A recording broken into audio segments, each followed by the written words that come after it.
స్వాతంత్ర్యం కోసం దేశంలో ప్రజాస్వామ్య స్థాపన కోసం తమ ప్రాణాలు ఫలంగా పెట్టిన భగత్ సింగ్ ఆశయాలు ముందుకు తీసుకువెళ్లాల్సిన అవసరం ఎంతైనా ఉందని తెలంగాణ ఆదివాసీ గిరిజన సంఘం రాష్ట్ర ఉపాధ్యక్షులు బంగారు రవికుమార్ అన్నారు. ఇక స్వాతంత్ర్యం పోరాట యోధులు భగత్ సింగ్, రాజ్గురు, సుఖదేవుల 93వ వర్ధంతి కార్యక్రమాన్ని ప్రజా సంఘాల ఆధ్వర్యంలో నిర్వహించారు. స్థానిక సిఐటియు కార్యాలయంలో యూనియన్ జిల్లా అధ్యక్షులు బొజ్జ ఆసన్న అధ్యక్షతన కార్యక్రమాన్ని ఏర్పాటు చేసి పోరాట యోధులకు ఘన నివాళులర్పించారు. వారి త్యాగాలు స్మరించుకుంటూ నివాళులర్పించారు.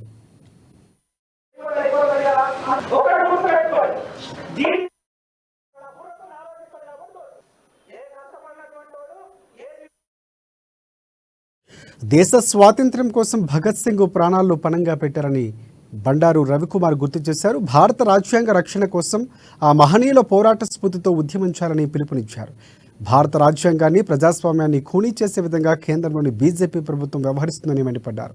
ప్రతిపక్షాలపై దర్యాప్తు సంస్థలతో దాడులు చేస్తూ ప్రశ్నించే వారిని లేకుండా చేయాలన్న కుట్రలు పన్నుతుందని ఆరోపించారు.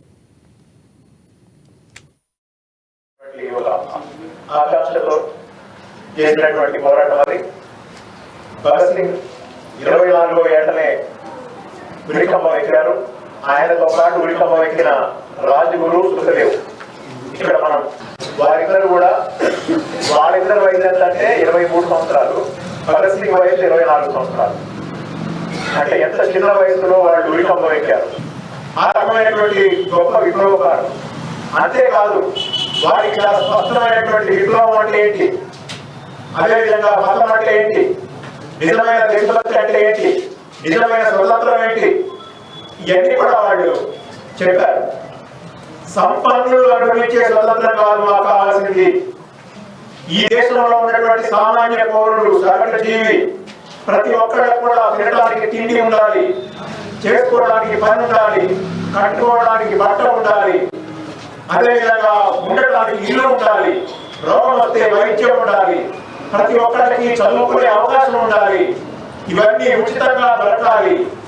ఇదే మేము కోరుకుంటున్నటువంటి స్వతంత్రం తప్ప మేము కోరుకునే స్వతంత్రం సంపన్నులు, డబ్బున్న వాళ్ళు, పెట్టుబడిదారులు, భూస్వాములు, జమీందారులు అనుభవించే స్వతంత్రాన్ని మేము కోరుకోవడం లేదు అని చెప్పారు. ఆయన ఏం చెప్పారు, ఒక మనిషిని ఇంకొక మనిషిని దోచుకోవడానికి వీలు లేకుండా ఉండాలి.